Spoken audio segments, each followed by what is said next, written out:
Rise up!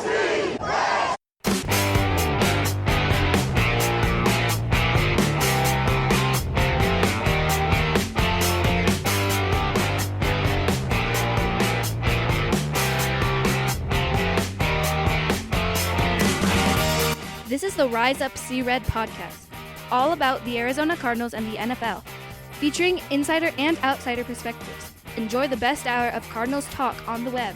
Now here are your hosts, Jess Root and Seth Cox.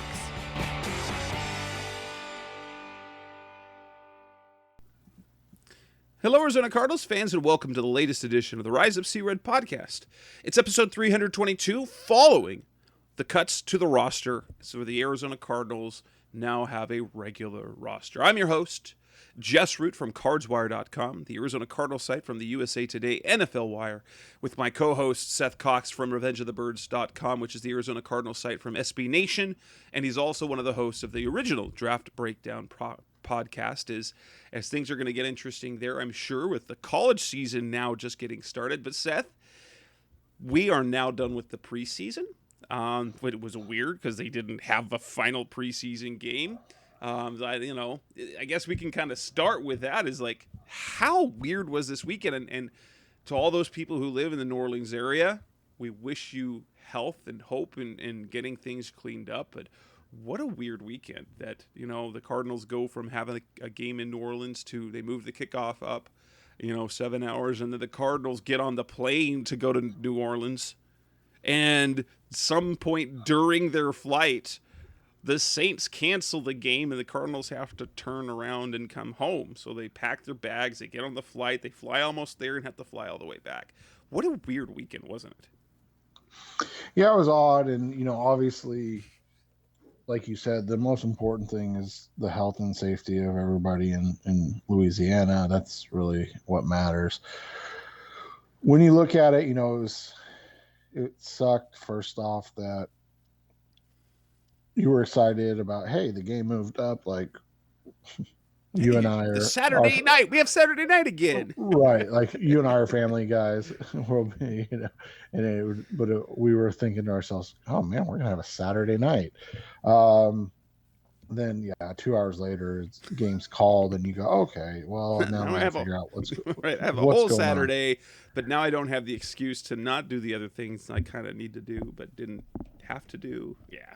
Right. So, there's one thing that was a positive out of the fact, other than the fact it was the right thing to do, is that one of the things that complicates roster decisions is injuries. And so the Cardinals didn't end up having, they didn't add anyone getting hurt in that final preseason game where you have to IR someone or waive injure them or keep them on the roster and have them holding a roster spot while they can't play. They were able to, avoid any further injuries on the roster. Yeah, and that was, I think, especially, you look at the two big ones, obviously, Travis Etienne, the rookie, hopefully rookie phenom from Jacksonville, that was awful. Liz Frank injury. That's devastating. And then J.K. Dobbins blows a knee out. And again, two just young, dynamic running backs just in doing nothing. And that's the reality of it. And so when you look at it, you go, feel really bad for those guys because phenomenal players, great guys.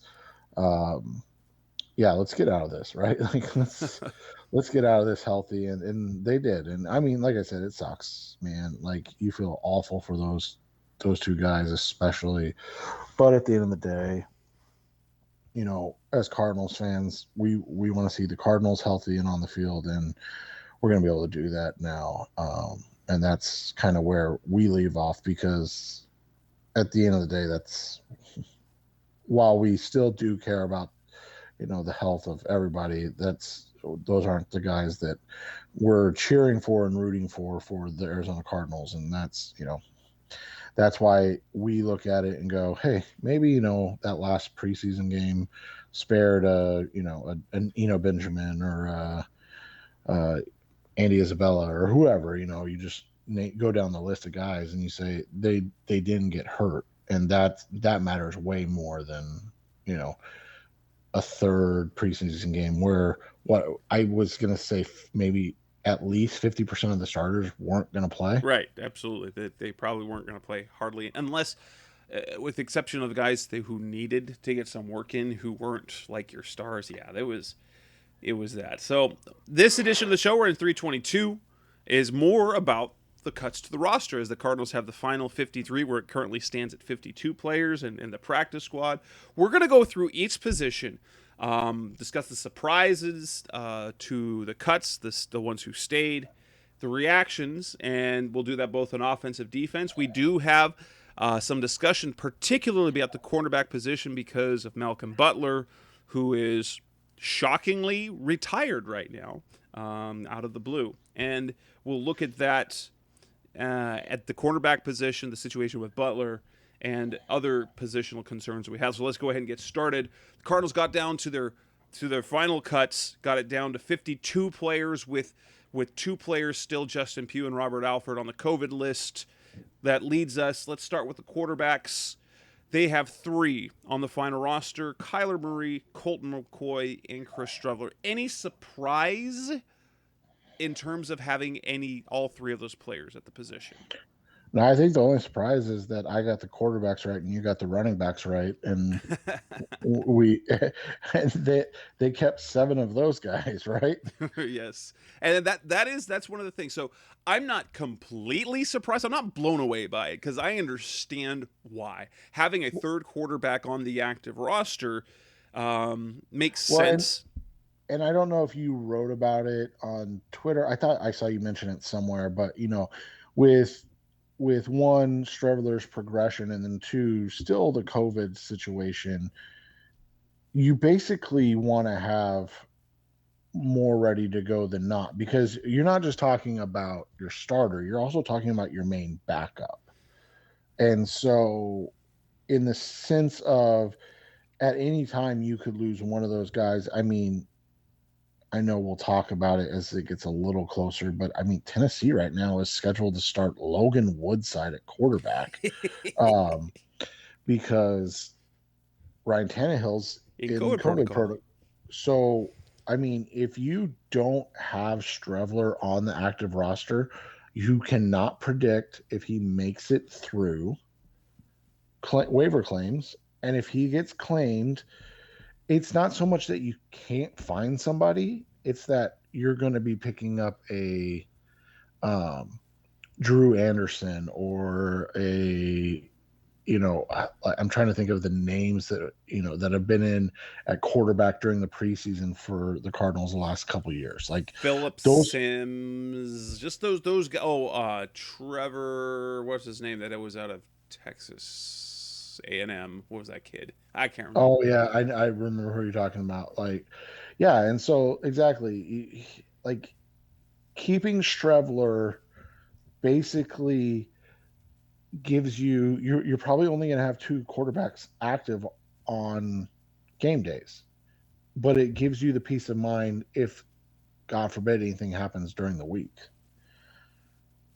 Right, and I'll tell you, as much as Cardinals fans dislike Chris Streveler for how things finished, the organization really likes him. They like his athleticism and his arm, and the fact that he can do some of the things, which is kind of one of the things that they liked about Brett Hundley when they had him, is because he can do some of the same things that they want Kyler can do in the offense. That said, and we know that when they signed him for when he came out of the Canadian League, that there were other suitors. They paid him some guaranteed money last year, and so it makes sense that they wouldn't want to expose him to waivers. They could always bring up, like, people's like, well, bring up Cam Newton. Okay, well, 1, Cam Newton does not know the offense. 2, if you're in a COVID situation, he's not the one who you can rely on technically right now. 3, he can't sign with the team for 5 days. Like, he's got to go through those rigorous protocols for COVID clearance, and so it's not that simple. And so I personally thought that they wouldn't be able to keep a third quarterback on the roster with other positions, but they clearly thought differently. And Cliff Kingsbury said on Wednesday that Streveler earned a spot on the roster. Running back, they kept all 4 guys that, everyone talked about. So they got Chase Edmonds, James Conner, Eno Benjamin, Jonathan Ward. I kind of thought that was going to be a lock in either way. They don't have anyone at running back on the practice squad, so it'll just be a case of how many are active on game day, whether they go with 3 or 4, and I think they'll have a role probably for all 4. Yeah, and I think that their plan is to use all 4. Eno's probably going to get some work in the return game. Ward's been used in other situations along special teams, and then of course, the expectations with Edmonds and Connor. That's you look at that, and I wouldn't be surprised if Eno is the pseudo third running back, but Yeah. we know that that's not going to get much. No, we're talking reps. 3 or 4 snaps a game. But, last year, even though when Eno was inactive all 16 games last year, the Cardinals practically always had 4 running backs active because they would elevate DJ Foster from the practice squad for special teams. And so, at minimum, what you look at is that you've got your 2 guys that are going to play on offense. Eno, who's now is able to do things on special teams, and Jonathan Ward, who is a core special teamer, kind of in the role that DJ Foster had last year. So nothing really surprising there, in my opinion. But and Ward, like you said, Ward basically is filling that DJ Foster role. I would think. Yeah, it makes sense, and he does. It's kind of interesting because the 2 backups are in many ways they mirror their starters with Edmonds, because Eno's a little more Edmonds-like in his running style and his receiving ability, and Jonathan Ward gives you a little more James Conner. He's bigger. Actually, honestly, he reminds me a lot of Kenyon Drake in the way he runs, the way he plays. Because Drake did have top end speed. That's one thing that was really overlooked about Drake in the last couple of seasons, is that he had top end speed. He just, the way he ran last year, didn't notice it. But boy, that guy's fast, and Ward has top speed too, as well.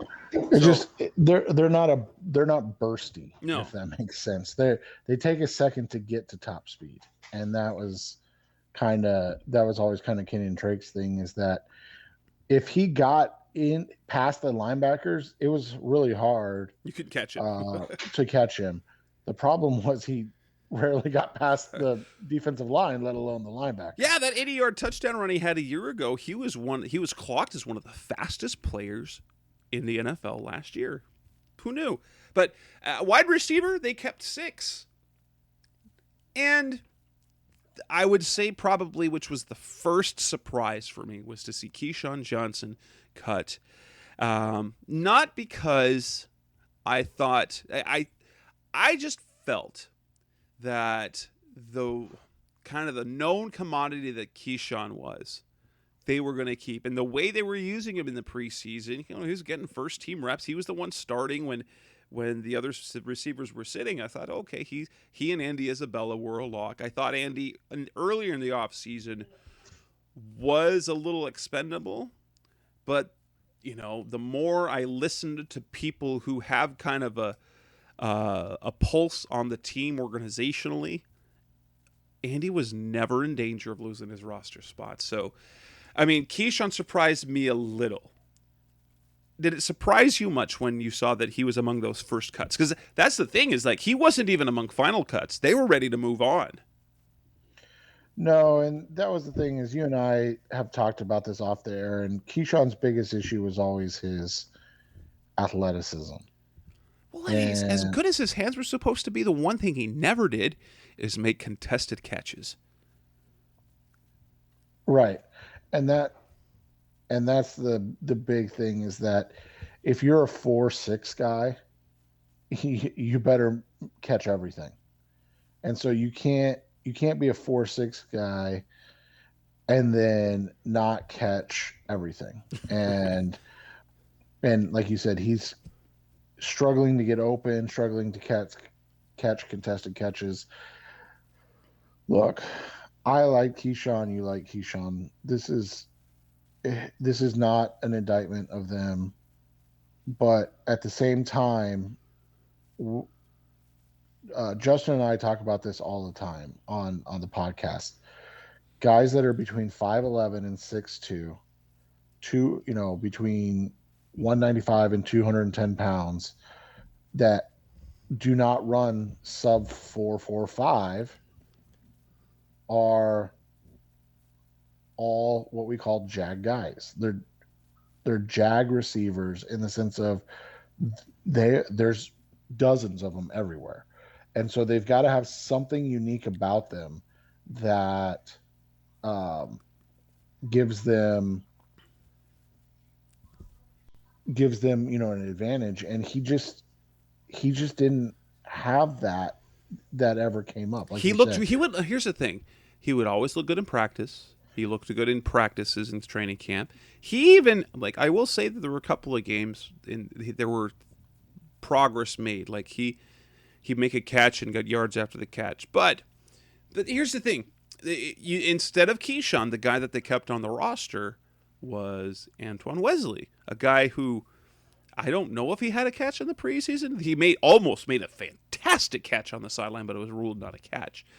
But he's a former Texas Tech guy who was coached by Cliff Kingsbury in college, 6'7", and so he has an element that no one else, AJ Green to some extent, because he's got the length there, but no one else in that room has. Greg Dortch did really well and really shown in the preseason. But if you were going to keep Greg Dortch and Rondale Moore and Andy Isabella, you basically have three identical body types of short, quick, and fast. And that, it seems like a little bit of redundancy on the roster in terms of what you got. Well, you got Wesley. I don't know how much he'll play, but when they drafted Hakeem Butler a couple of years ago, that's kind of what they were going for. And I don't know if he's going to develop into that, but he does give you some length at the sideline. Right, and he might be that Dan Arnold replacement type in the red zone, right? So Wesley made sense in that way. And all of them made sense in the end. We talked about it. They were never cutting Andy. We tried to tell people that. Yeah, and there were times when I thought, look, maybe. But then when you've heard Cliff Kingsbury now talk twice, he said, Andy and Rondell do different things. And now, Andy, which is, it's not one you want to hear about your second rounder, but he's got some inside-outside versatility. He's got great long speed. He can do a little bit of returns and punt gunner. I'm like, that's nice. But ultimately, he got probably overdrafted. But he still adds something to the team. And it was important to say that Andy is long speed. He is not quick twitch. And I think they tried to use him more so how they used him last year is how they're going to use Rondale Moore this year. Only Rondale Moore is going to be better at it because he's much better, much quicker in traffic and in space, and the way he runs. He not only has top end speed, Rondale Moore, but he also has elite quickness as well. Correct, and that's the difference is he has that lateral agility, more similar to what we see with running backs than like you said, the long speed of Andy Isabella. And we've talked about it. Isabella was kind of miscast from the beginning because they wanted to use him as that quick slot receiver, and while he has good quickness, he's more, like you said, he's more of a true downfield burner type, and that's what he's got to work on. Yeah. At tight end, they go with three guys. They got Max Williams and Darrell Daniels and Demetrius Harris. I personally didn't see that as a surprise at all. Some would probably, if you're a fan, I can see where you'd say that Darrell Daniels has no business being on the roster. They like Darrell Daniels, okay? They know what he's about. He's got some speed and some length. He's not great at any one thing, but he can do several things. He plays special teams, but he's clearly a guy that they rely on. I felt Ross Travis, I think, had a shot at that third tight end spot until they brought in Harris and Cliff Kingsbury. And Kingsbury, on like two different occasions, liked what Harris brings to the room, which is interesting because he has the size and the build of someone who should be an elite pass catcher, but has terrible hands. That said, he's been playing for a long time and he's an able and willing blocker. I don't think he's at the same level as Max Williams when he's healthy, but he's an able blocker as well. So I think he gives you that element as well. Yeah, and that's what it's all about. You look at Darrell Daniels, and we've talked about Darrell before. He is a prototype third tight end that's having to play as a tight end too. Who's probably not going to be a tight end too for very long once Harris is acclimated to the system, honestly. Right, and maybe that's what it is, and that's what I've said. Like, people get irritated with certain things, and they get frustrated with things, but at the end of the day, the reality is that you can only address so many positions, at a time. And whether we agree with it or not, they've, addressed certain positions more than, once. And it's worked out. And one of the positions that they've unfortunately been unable to address is the tight end position. So they've made do with what they had. And that's the way you have to look at it. And that's the reality of why Darrell Daniels is still on the roster and continues to be, because he's a serviceable tight end too. Absolutely.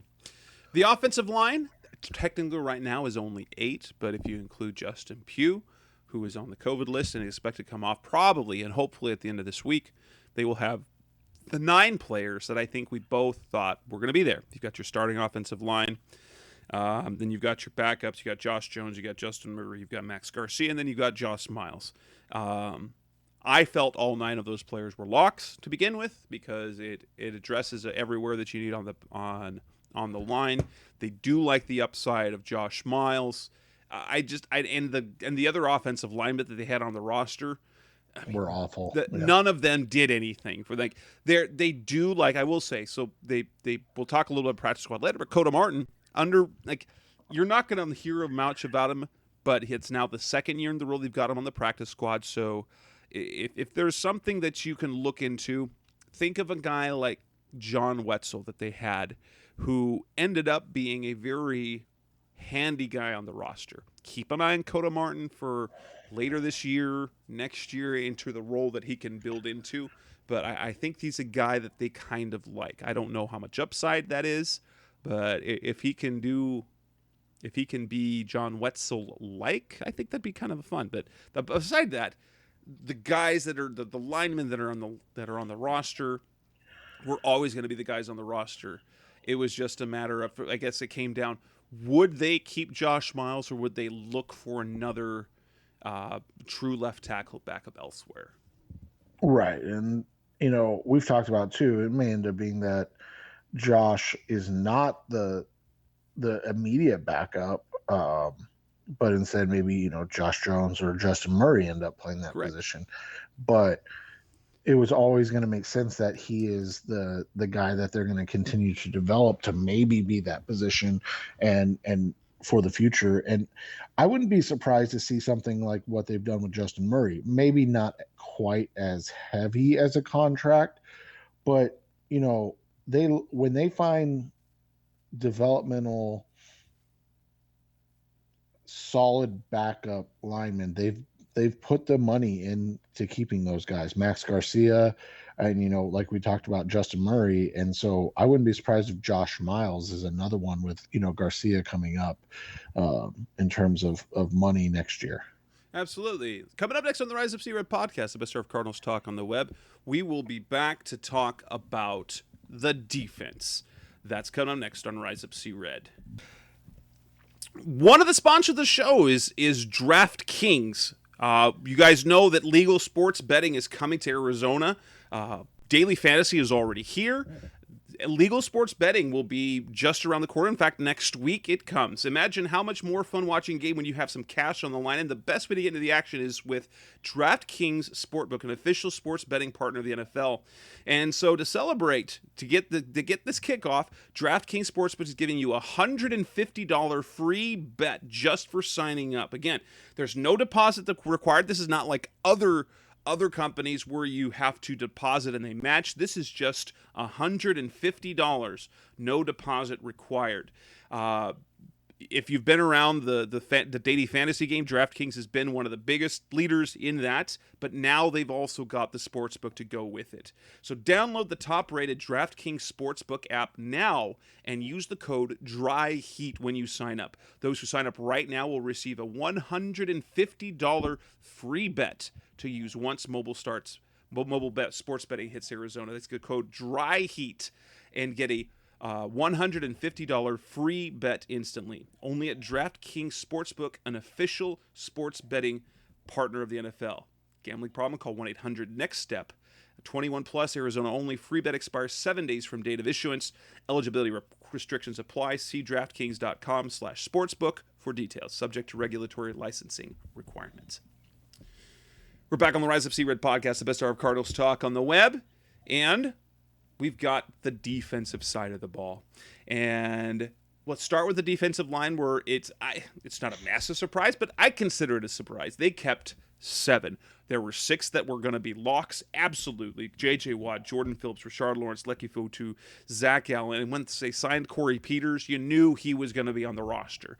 They kept Michael Dogby as well, a guy I've mentioned since the offseason program, a guy who is a potential guy in the roster, but could get caught up in the numbers. In fact, he might be in the exact same situation as he was a year ago. He made the roster initially. After the roster moves, he was the guy that got bumped and spent the year on the practice squad, was elevated a couple of times. We might be in the same situation for him, but good for him. He has developed nicely. I remember when he was drafted, I loved the pick. He's the type of defensive lineman you want on your roster. I don't think he will ever be a star, but if once he gets the opportunity to play, I think you will not be disappointed if he gets the field. Yeah, and I think the defense is where most of the surprises ended up happening. Wouldn't you agree? I mean, Yeah, just from not even the names, just the pure numbers that they absolutely came away with, and that started out with Dogby making the roster. I think it tells us one of their concerns right now heading into this is clearly going to be the initial health, and this doesn't even involve J.J. Watt, but I think it involves Jordan Phillips. I think it involves Corey Peters. I think it involves Rashard Lawrence, who now is in his 3rd year in a row with lower body injuries. Right, and so I think that's I think that's why you keep Dogby along, because I think with the ability of Fotu, Watt, Allen, you've got 3 guys that can really play all over the line, and then Dogby gives you the ability to play one of those, defensive end that they call it positions. And so when you look at it from that perspective, it does make sense, as they worry right now about 3 guys.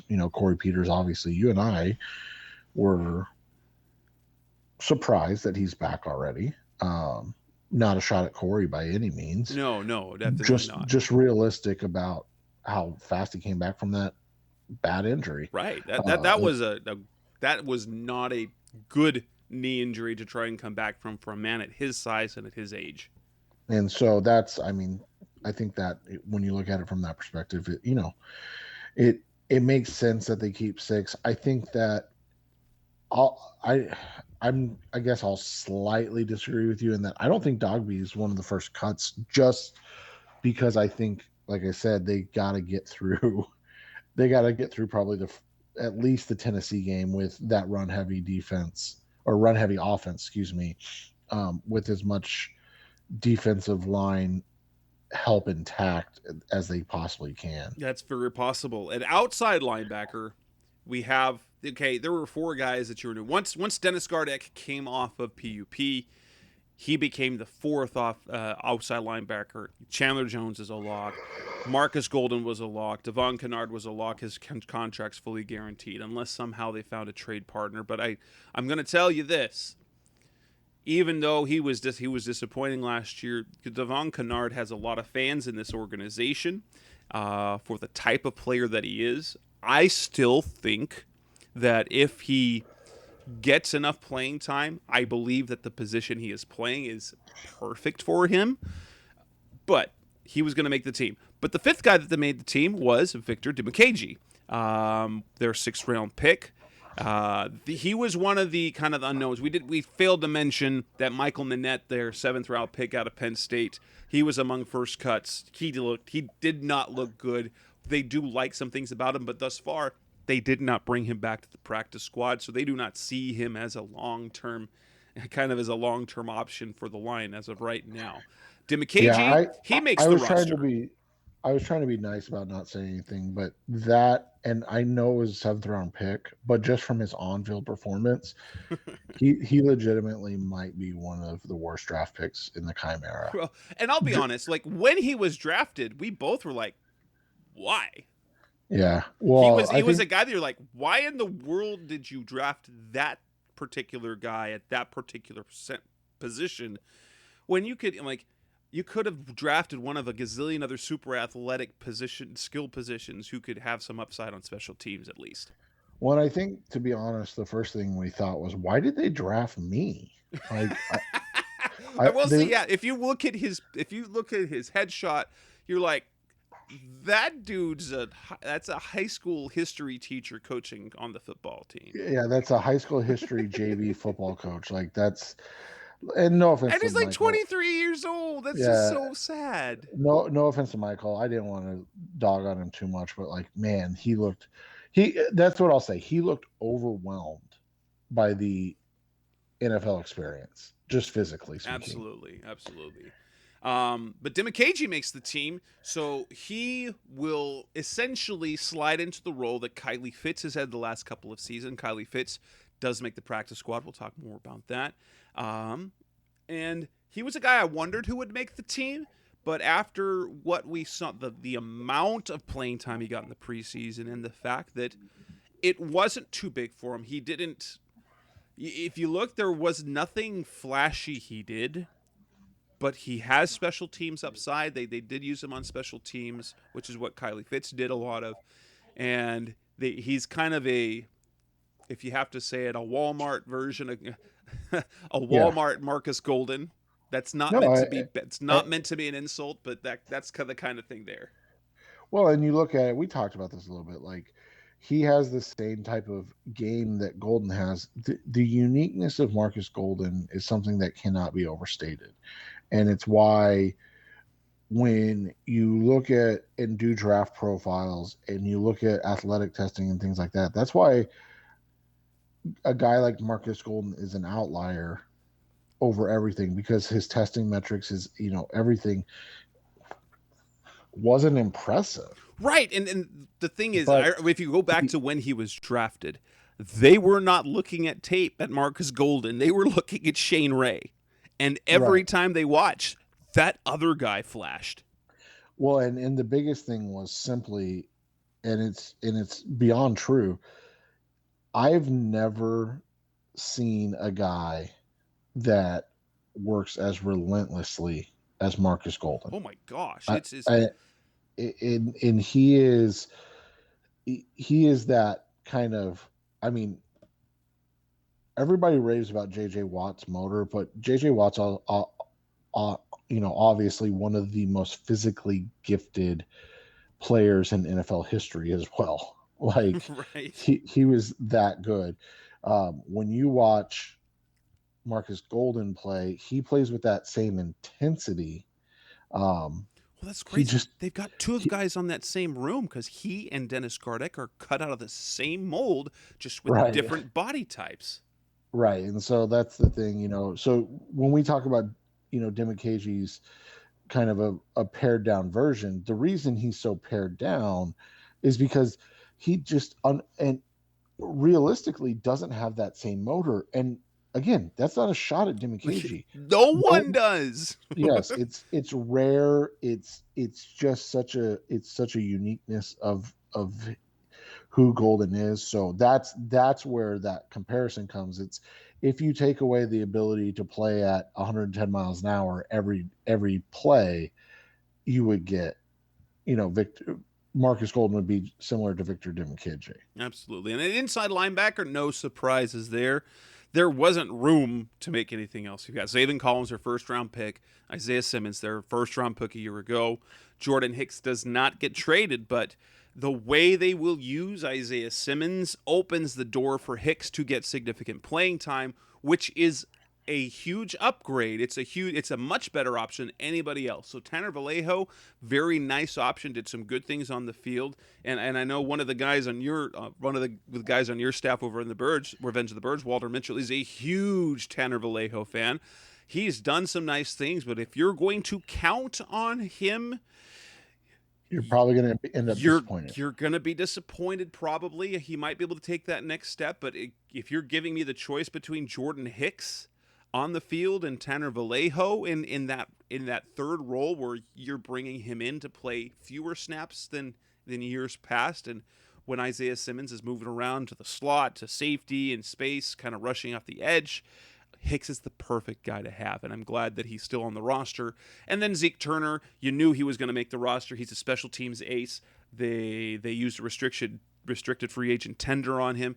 And here's a little insight that I liked. This is my football geeky coming out right now, is that if you watch some of the preseason games and the way they used him the same way. They would deploy him in the same role that they would use for Isaiah Simmons. So now they have a quasi, like if you want to say a Walmart version of Walmart Isaiah Simmons, they do. So that way, schematically, if anything happens to Simmons, they don't have to drastically change the game plan.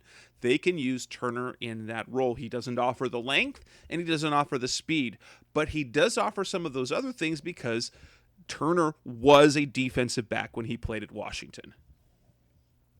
Right. And so one of the things, and we'll get into this a little bit next, but one of the things we've talked about is that they have changed the way that they're processing Isaiah Simmons. And this isn't, I guess we should explain that. It's not in a negative way at all.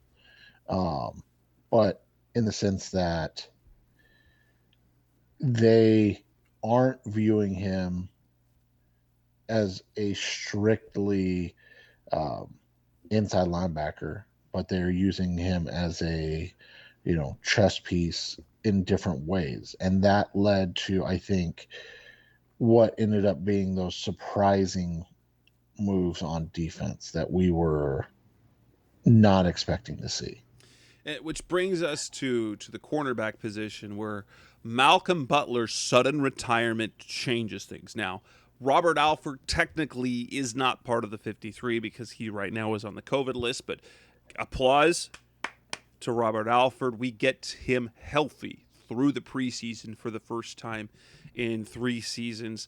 I cannot wait to watch him play because the mentality he's got 3 years of frustration. Well, I love the way he plays, the way he competes. There's a juice that it's not the same as Marcus Golden, but he brings a dog mentality on the field. Now, Patrick Peterson, one of the most talented, athletically gifted, just incredible cornerbacks. He does, like, as good as he was, and I don't mean this to be a negative, he didn't have the same dog mentality. I felt like he was just better than guys. Robert Alford scraps, and you notice it in the practice field. Anytime in training camp before he got hurt, every single year, the last 2 years he got hurt, he looked like the best defensive back on the field because he's physical. He is athletically gifted. But I'm glad to see him back, and it's important, especially important now that he can stay healthy. That they got right now, so they got 4 cornerbacks on the roster. Alfred will be back, giving them 5, but someone will have to be cut. So they've got Byron Murphy, you've got Marco Wilson, who's now a starter. You've got Tay Gowan and a guy that keep an eye on this guy because Cliff Kingsbury has now unsolicited given praises to this kid named Luke Barku, who is athletically looks the part. He is long, he is athletic, and as of right now, he's ahead of Tay Gowan on the depth chart because Alfred obviously is out with COVID, and so the 3 guys in their nickel are Murphy, Wilson, and Barku. Now, I don't think so. Interesting thing about this, Darquist Denard ends up on injured reserve, so he had a leg injury or lower, like a leg injury that was going to keep him out for a while. So he's on injured reserve, done for the year. Daryl Worley didn't look great on the field, but I think the fact that they didn't need to keep a guy like Worley, that was mitigated by the fact that, hey, Marco Wilson is ready to play. That's what he looked like. Marco Wilson, who, famous for the shoe throwing last year in college, who had a fantastic freshman year, but his consistency in college was always a question. And the Cardinals took him believing he has the tools of a first-round cornerback who had consistency issues, and thus far, he's been coached up, and he looks fantastic, and he's ready to play. And this is different than what we saw from Brandon Williams. We talked about this off the air. Is Brandon Williams looked great, but the dude had never played cornerback practically. Wilson has played the quarterback position for a long time, and I think his emergence is why Tay Gowan remains on the roster, because they didn't have to keep another veteran. Well, and there's a couple of conversations to have. One, Luke Barku is a undrafted guy out of San Diego State. Was a JUCO wide receiver. So one of the things that you'll find about Barku, if he ever gets on the field, was his ball skills are unbelievable. That's just from being a receiver. One of the other things you'll see about Barku, if he ever gets on the field, is that he is still learning how to play his position. I think this is his 4th season playing corner. So, that's one of the things that when you look at it, the reason he doesn't hang around is because it's hard to find a team that has time to develop corners. Because, well, they always need corners. And so if you can't produce right away, then maybe you can't play. So maybe this is a blessing in disguise for the Cardinals, is that he's, had to hunt down work, and now he's here, and after kind of cutting his teeth in other places. That's not to say, I'm not trying to say he's going to be great or, a special player. Let me give you a comp for him in terms of different position. Justin Murray. He has the potential to be a Justin Murray type thing, because he had bounced around like 5 teams in 3 years, and then when they claimed him off of waivers, Steve Keim was almost giddy, and we were like, why? And then we know why. There was some upside there that no one else knew about, and Barku might be the same type of thing. And then the other thing was on Marco Wilson, and the thing that you have to remember about Marco Wilson was, you mentioned the phenomenal freshman season. He was legitimately their cornerback 1 as it was working through the season. That's how good he was. And then he came back for a second season. Sophomore year, didn't have a great start to the year, and then got injured. And then he played last year, coming off that injury, I believe it was. So he's, you guys have heard me for long enough. I don't make excuses in terms of lack of ability and production. But I will say, I always am interested in guys coming off of serious knee injuries. And the fact that Wilson's had, believe, two serious knee injuries. And when I say serious, I mean like ACLs and stuff like that. Like he's had two knee injuries, one in high school and one in college. That's the type of guy that, and we've talked about it before, you are able to take a flyer on in round 4 because he's got elite tape that we've actually seen. Um, and now there is, a health question and a concern of, will he ever get back to that physically?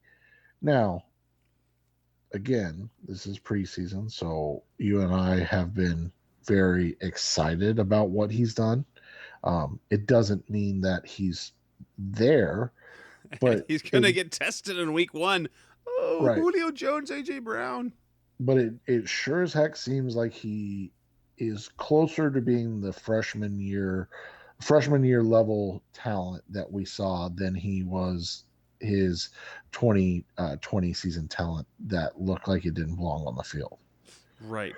And so that's the position where we anticipate things are going to happen, and things have happened, just not officially yet.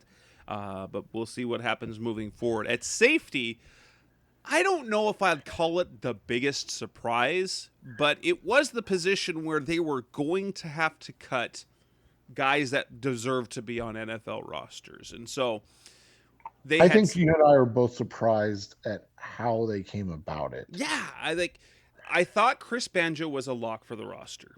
Okay, he was cut. So if he was cut, I figured Sean Williams would be on the roster. He wasn't. They cut him. James Wiggins probably was going to have to beat out Charles Washington, who was one of their punt gunners, and he didn't. So you've got your two starters in Budda Baker and Jalen Thompson, and two backups in Deontay Thompson and Charles Washington. Now, for me, the biggest takeaway from this is that good for Deontay. Like, he was a guy, like, if you've been following the show for a while, Seth was super excited about Thompson, and the fact that he was able to beat out some other guys. I thought that Sean Williams, when he was first signed, was kind of saying, okay, he was going to replace Chris Banjo because he was a special teams. He was playing great on special teams, but he'd played as a high-end starter for a while with the Bengals. And so I thought that Banjo was going to become expendable, but they re-signed Banjo.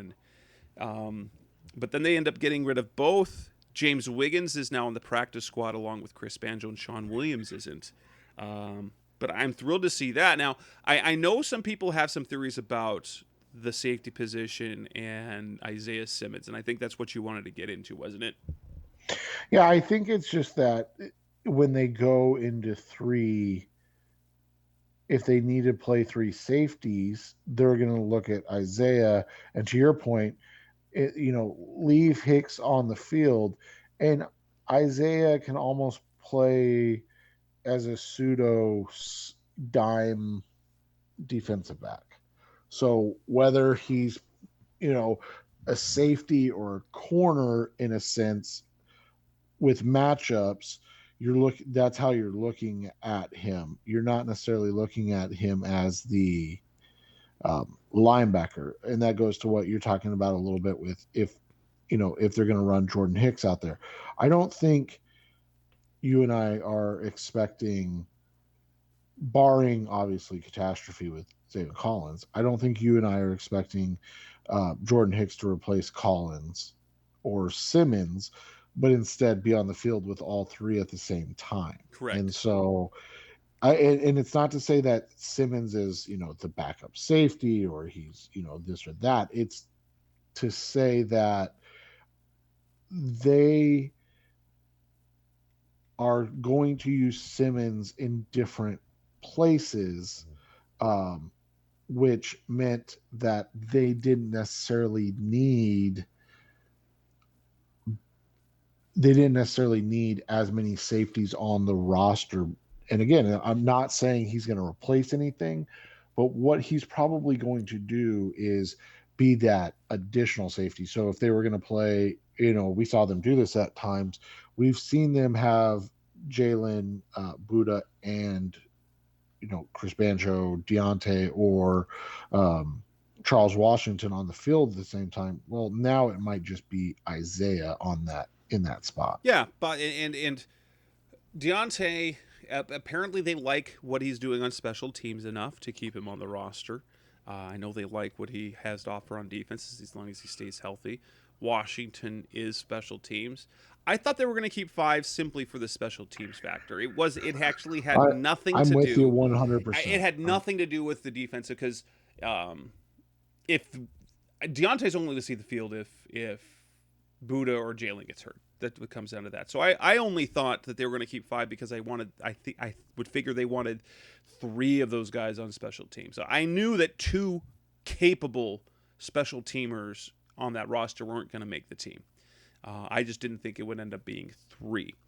But and I'm also surprised that Sean Williams didn't make, because he was one of the free agents that they signed and introduced to the media early on, which is when you do that, you anticipate him being part of the team. When they re-signed Banjo, they didn't have a press conference. When they re-signed Chuck Washington, they didn't have a press conference, but they did have a presser for Sean Williams, which means maybe it was because he got hurt. I'm pretty sure at the end of the last preseason game, and they didn't want to risk him getting hurt. I will pulling back the reason, you didn't know NFL teams cannot cut injured players, so you either have to place them on injured reserve or waive them with an injury designation. So if they clear waivers, then they revert to injured reserve. It's a protection for the players so that you can't, at least once you get to this point, you can't be cut and lose your job because of an injury. You do have financial protection because you go on injured reserve and you continue to get paid. So, and maybe it was just the concern or whatnot, or simply put, maybe Deontay outplayed them, and that's the thing there. Because now the specialists, we knew what they're going to be. They are what they are. Matt Prater, Andy Lee. We don't need Aaron Brewer. They don't have to talk about that. But the practice squad, are there any moves that have surprised you? I'm not surprised by any of the guys that they brought to the practice squad, at least the first 10 that they announced. Anything that was a surprise for you? I was going to say, I think we have to designate this in 2 ways. So we're recording Wednesday night. We waited an extra night so we could find out about practice squad and waiver claims. Cardinals didn't make any waiver were not awarded any players on waivers. Does not mean they didn't make any claims. It's just that where they were at in the waiver wire process, there's a potential that guys that they wanted did not make it to them as they were, in the middle of the pack. That being said, we look at it, we know the 10 names that they brought back, 9 guys, and then they have the international player exception or exemption in Bernhard Seikovits. So Psycho's back with rookie safety James Wiggins, and then Jace Whitaker, Ross Travis, Coda Martin, Sean Harlow, Kylie Fitz, Greg George, Chris Banjo, and Andre Bacciella. And then allegedly they've signed, because the team hasn't announced it yet, and this is always kind of a gray area, they signed Rasul Douglas, who's what is he now, a 5th-year cornerback? But has pretty good starting experience as well. Yes, exactly. And then there's another tweet out there. These are both from Aaron Wilson, who's a fairly reputable guy. They signed Rondell Carter to the practice squad as well, who's a pass rusher. So I think there's another corner as well from John Gambadoro, Antonio Hamilton as well. Okay, so I think if we look at it, the 10 guys we know, I think Banjo, Dortch, Travis, and Wiggins all made a lot of sense. You and I have joked off air. Jace Whitaker, they really like his special teams contributions, but he's just so not good enough to play corner. So if they're keeping guys, he's not one of them, unfortunately. He's the type of guy that gets brought up when there's a special teams injury for one game, those type of things. Bosielia, Bachelia. I'm semi surprised about. He's fast.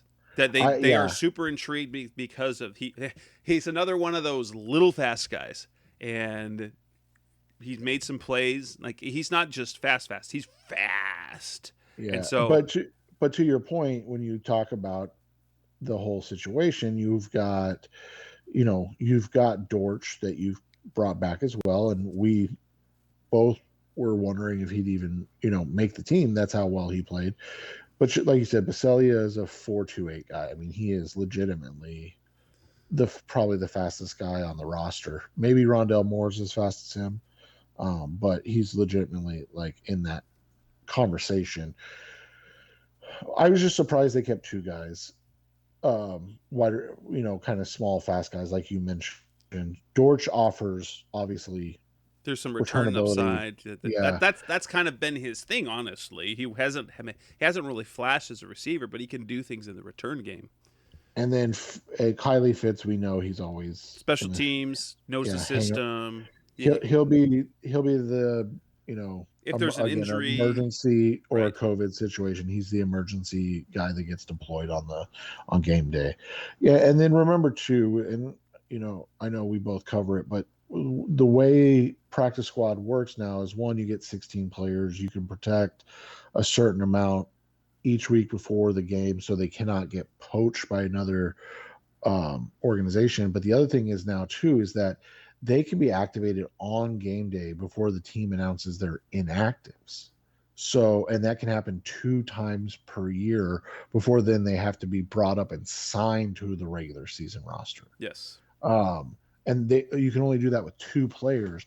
But if, for instance, Well, Tay, like, here's the Tay, thing: what they did last year. So the tight end position, how they did it for like the last half of the year, and this is how they burned through a whole bunch of tight ends. They'd bring a tight end to the practice squad. They'd elevate him. They'd drop him. They elevate him, drop him. Then they cut him. That's as they went through Jordan Thomas, Ian Bunting, some other dude, Seth the Valve.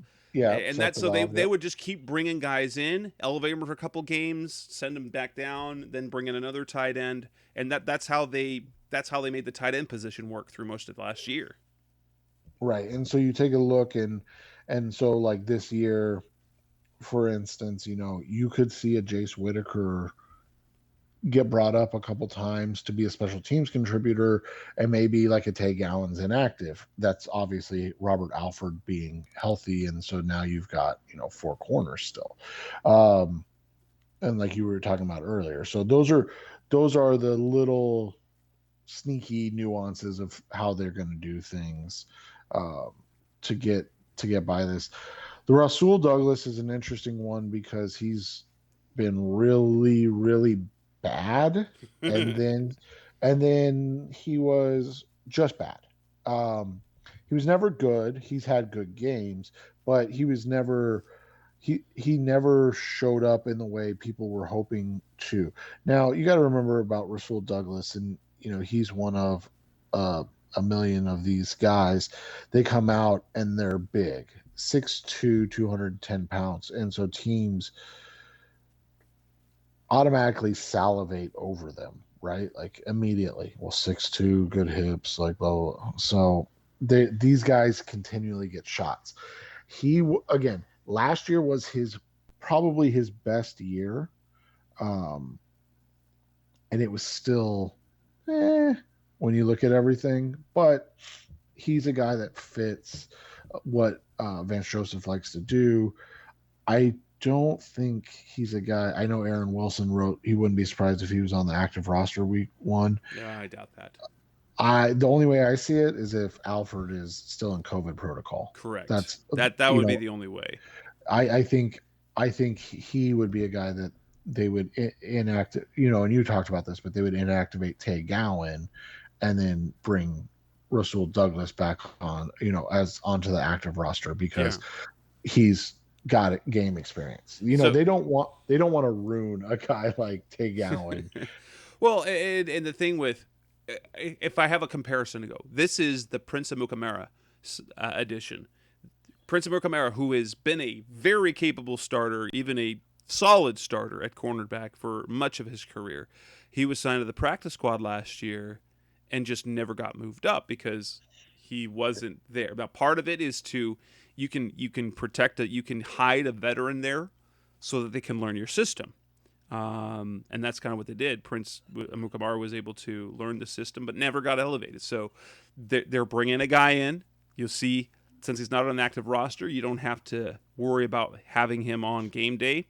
It allows you to see him in practice, see him pick up the defense, and then if you need him and he's proven he's good enough, and that's honestly, these guys, the Cardinals are hoping to find someone who is good enough. The talent that's out there is not high end. Like, the names that are out there, like Desmond Trufant, he's washed pretty much. Like, he's Well, you can expect maybe a Drake Kirkpatrick performance, who wasn't bad but certainly wasn't good last year. Well, and that's the other thing you have to look at, and you have to remember that the outside of quarterback, the two biggest positions that everybody's searching for are corners and offense tackles. And there's a reason that names that we're familiar with get cut, right? Like, because as Jess said, they're not any good anymore. It's not that they weren't good, it's just that they're not good anymore. And so, like, if you look at a name and you go, hey, I know that guy, there's a real, I mean, I would say probably at least a 90% chance that he just doesn't have it anymore. Now, there are always exceptions to the rule.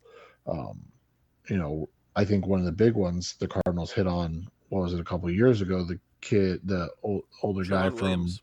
Yeah, that ended up going and playing another 2 years in Green Bay and having good seasons. Those things happen every once in a while, but the names that you're going to be familiar with are probably just not even as good as the guys they have on the roster right now. Coming up next on the Rise of C-Red podcast, the best hour of Cardinals talk on the web, let's talk about Malcolm Butler and the situation there. That's coming next on Rise of C-Red. Back on the Rise of C-Red podcast, the best hour of Cardinals talk on the web.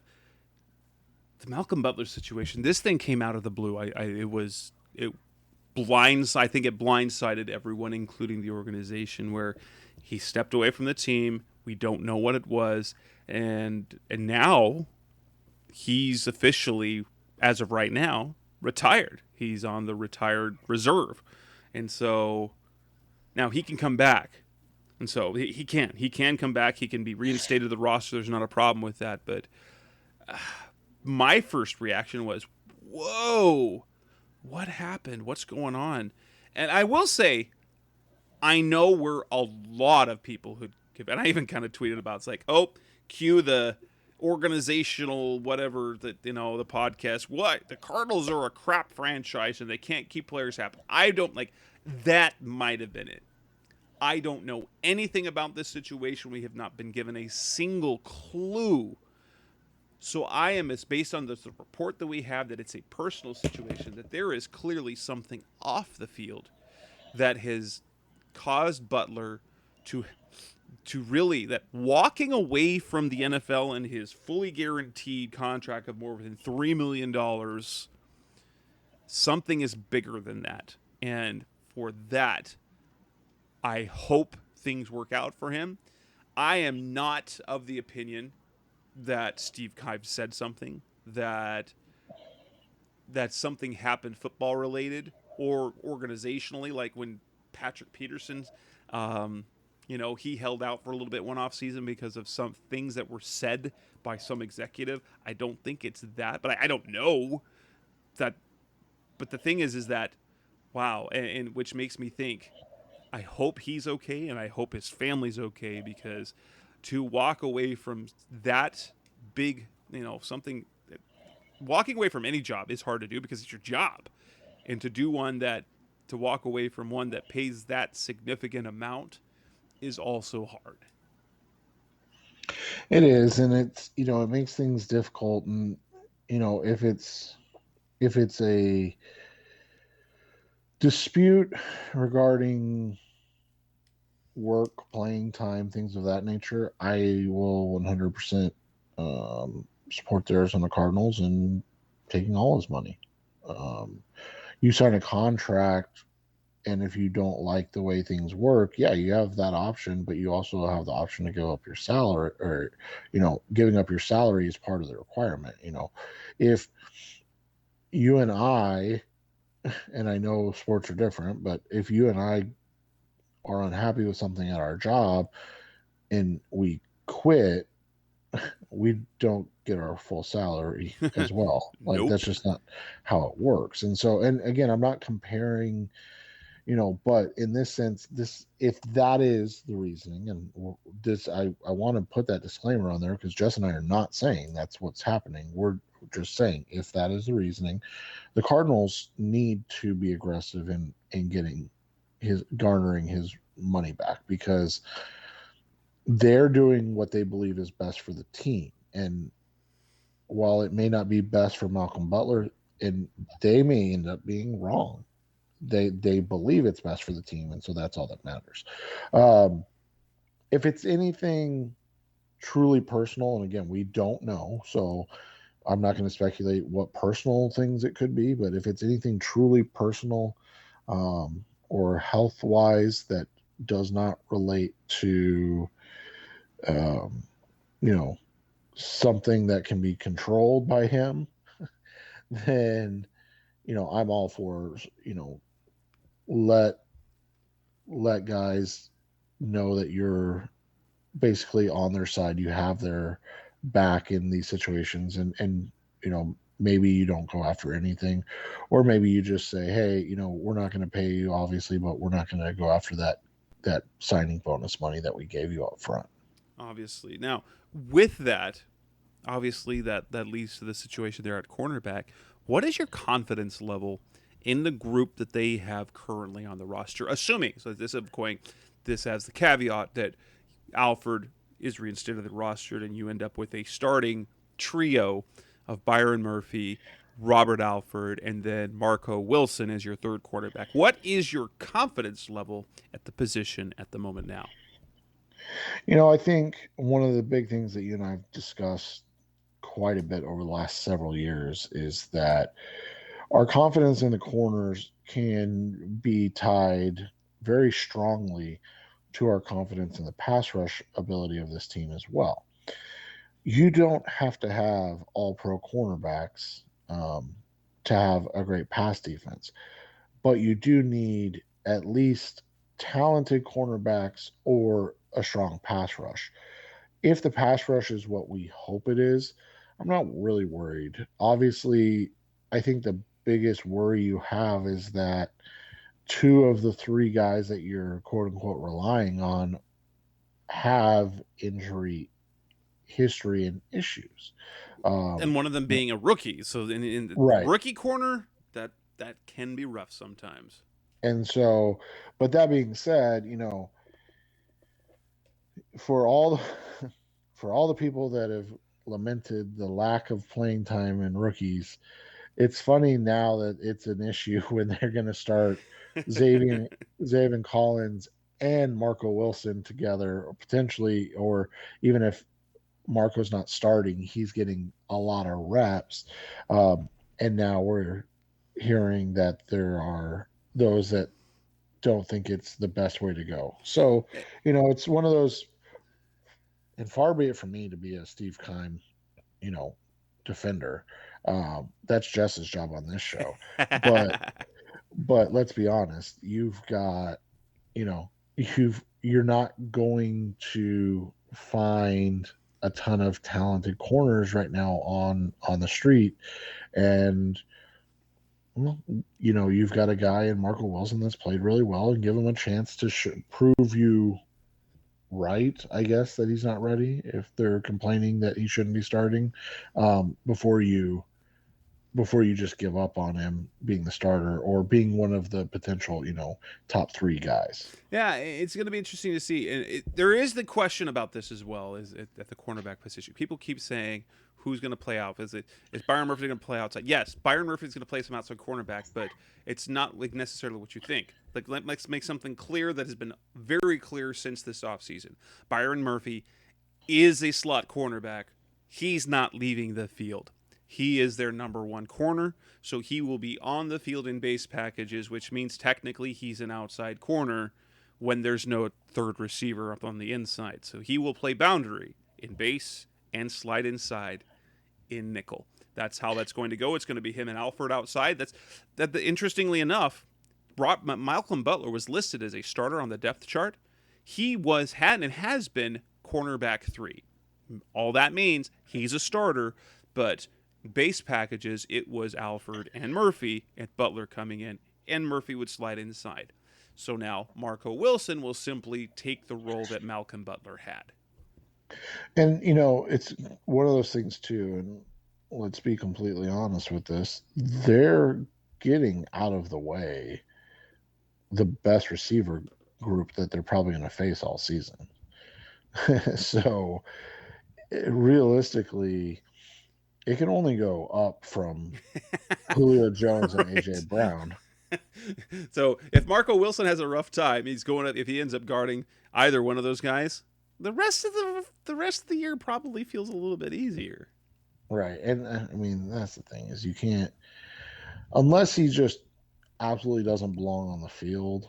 I have a hard time being upset about him, being the third corner in this defense. I think it's fine. And at some point, you needed to develop a cornerback. Was it ideal the way it panned out or the way it came down? No, obviously not. I mean, I don't think Malcolm Butler planned it this way either. But at the end of the day, you deal with the hand you're dealt. And like you said, the play of Marco made them comfortable enough to put Darquez Denard on IR, to cut Daryl Worley, and to let go of the other veteran corner that they had. I can't remember who it was now that we talked about earlier. And so those are, that's saying something to me. Yeah, absolutely. Coming up next on the Rise of Seaward podcast, the Bizarre Cardinals Talk on the Web, we will wrap up the show. Talk about anything that we might think that the Cardinals still need to do, whether it's at cornerback or at other positions. That's coming next on Rise of Seaward. We're back on the Rise of Seaward podcast, the Bizarre Cardinals Talk on the Web. What's next? So the Cardinals have almost their practice squad filled. They have the final roster of what it looks like. No one else claimed or anything like that. What do the Cardinals need to do? Let's talk cornerback. Should they trade for someone? Should they try and trade for a guy like Bradley Roby, who has experience in Vance Joseph's system? Should they try and sign one of these older starters? Do you think they need to do that, or is what they've done so far with a guy like Rasul Douglas and Antonio Hamilton, who doesn't really have any starting experience, put on the practice squad to kind of see if they're good enough to move up? Should they stand pat, or should they look for a veteran upgrade or bring back a Drake Kirkpatrick? I think they stand pat right now. I'm realistically, I'm fine with where they're at the corner position. Obviously, I know there will be fans that disagree and that think that they need to go, sign prime Richard Sherman. And, if you can do that, go ahead. But too bad that Richard Sherman is not prime anymore. Right. So and so that's where I'm at right now. I don't know if there's an obvious upgrade to what they have, and so I'm okay with seeing how this plays out at least in week 1 and 2. And that's what I said. It's like people will absolutely disagree with me, and they have 100% the right to. But I want to see what this team is before I fall over myself in fear. And I'm not even gonna unless we're talking like a 49 to to 21 beat down where they can't even stop the Tennessee offense. I want to see this team the first 3 weeks, and then after 3 weeks, if they are 0-3 and Trevor Lawrence looked like the second coming of Peyton Manning, then maybe okay, let's see them make a move. But I want to see these guys have a chance to succeed first. That being said, if Alford is hurt, obviously, or something else comes up, I'm fine with it. But I actually kind of think that they'll be fine as long as the pass rush is intact. That's looking up and down this roster now, like necessarily how I would have put the roster together. Yeah. I can't really think. It doesn't really look like they need to address. Like there's no large need. No, I think cornerback. That's the one you're watching, but I don't think there's a single other position where you're going. Yeah, they need an upgrade because you've got your quarterbacks, you got your running backs, your receiving room's fine. I think now with Demetrius Harris, you like where the tight end room is because now with Max Williams and Demetrius Harris, you can say you have two legitimate NFL tight ends, and you're in a good position there. Your offensive line, you're good. They've got more defensive linemen than I thought they'd have. You've got cornerback is the only question mark for me, and as long as health remains relatively okay, I don't think they need to address any position. Yeah, and I mean, I think if you wanted to address a position, I would be fine with tight end. After that, yeah, I mean, I think you are watching the defensive line still with the injury concerns that we have. And we being Jess and I, not the team, but the actual fans looking at it and going, yeah, there could be issues. But realistically, I think we're, when you look at it overall, you're very comfortable with where they are as far as the team construction standpoint. And there will be something that comes up that Jess and I are wrong about, but I think right now we need to be proven wrong as opposed to just assuming that the worst and that we're going to be wrong. Absolutely. And with that wraps up this edition of the Rise of C-Red podcast of SR Cardinals Talk on the Web. We will be back in a week. We'll have some other news to talk about, but more importantly, the Cardinals will be getting ready for a season opener on the road against the Tennessee Titans. What we'll do is we will talk about our expectations for the season and look ahead to that week 1 battle. On behalf of the Rise of C-Red podcast, that's Seth Cox. I'm Jess Root. We'll begin back again, like I said, next week. Thanks for listening as always. Go Cardinals. Thanks for listening to the latest edition of the Rise Up C-Red podcast. Listen to previous episodes and subscribe to the show on Apple Podcasts, Stitcher Radio, Audioboom, or many other podcast platforms so shows are delivered directly to your mobile device. Please give the show a 5-star rating and always support the sponsors who support the show. We'll be back soon for the best hour of Cardinals talk on the web. Rise up, Red Sea, be Red Sea Red, and of course, Rise up, Sea Red.